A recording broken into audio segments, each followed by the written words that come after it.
ते राजकारणामध्ये काय घडेल सांगता येत नसतं याचा प्रत्यय सोलापूरमध्ये आला। सोलापूरमध्ये बार्शी तालुक्यात शिवसेना उद्धव बाळासाहेब ठाकरे आणि शिंदेची शिवसेना भाजप विरोधात एकत्र जिल्हा परिषदेच्या मैदानात उतरली आहे। भाजप विरोधात दोन्ही शिवसेना दोन्ही राष्ट्रवादी मिळून महाआघाडी स्थापन करण्यात आली आहे आणि ठाकरे गटाचे आमदार दिलीप सोपल यांनी याबाबत सोशल मीडियावर पोस्ट करत मेळाव्याला येण्याचं आवाहन केलंय। शिवसेना उद्धव बाळासाहेब ठाकरे गटाचे आमदार दिलीप सोपल विरुद्ध भाजपचे माजी आमदार राजेंद्र राऊतांच्या नेतृत्वात या निवडणुका लढल्या जाणार आहेत। एकीकडे संजय राऊतांनी शिवसेना शिंदे गटासोबत कदापि जाणार नाही अशी भूमिका घेतलेली असताना दुसरीकडे दोन्ही शिवसेना एकत्रित निवडणूक लढत असल्यानं राजकीय चर्चांना आता उधाण आलंय।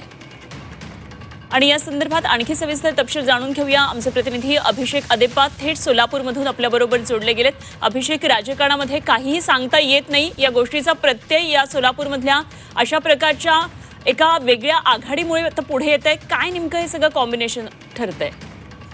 निश्चितच आपण पाहायला गेलं तर सोलापूर जिल्ह्यामध्ये जिल्हा परिषद आणि पंचायत समितीच्या ज्या रणधुमाळीला सुरुवात झालेली आहे आणि राजकीय वातावरण चांगलंच तापताना दिसतंय।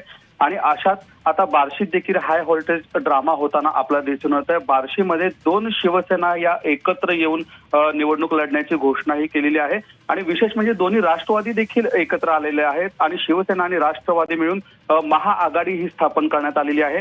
बार्शीचे जे विद्यमान आमदार आहेत दिलीप सोपल यांनी स्वतः आपल्या सोशल मीडियावर याची घोषणा देखील केलेली आहे आणि तालुक्यातील कार्यकर्त्यांना आज बैठकीला येण्याचं आवाहन देखील त्या ठिकाणी करण्यात आलेलं आहे। त्यामुळे बार्शीचा जो आपण प्रत्येक वेळेस जर पाहिलं तर बार्शी नेहमी चर्चेत असतं राजकीय अनुषंगाने, आता पुन्हा एकदा चर्चेत आल्याचं आपल्याला पाहायला मिळतंय। एकीकडे संजय राऊत शिंदे गटासोबत कोणीही जाणार नाही, युती होणार नाही अशा पद्धतीनं सांगतायत। मात्र स्थानिक लेवलला सत्ता स्थापनेसाठी राजकीय नेत्यांचे वेगवेगळे प्रयोग चालू असल्याचं आपल्याला पाहायला मिळतंय आणि त्यामुळे आता ठाकरे सेना आणि शिंदे सेना हे पुन्हा एकदा बार्शी तालुक्यात एकत्र येत असल्याचं आपल्याला पाहायला मिळतंय। अगदी आता यावर शीर्ष नेतृत्वाची काय नेमकी प्रतिक्रिया असणार आहे तेही बघणं खूप महत्त्वाचं ठरणार आहे। अभिषेक, धन्यवाद दिलेल्या या सगळ्या सविस्तर तपशिलांसाठी।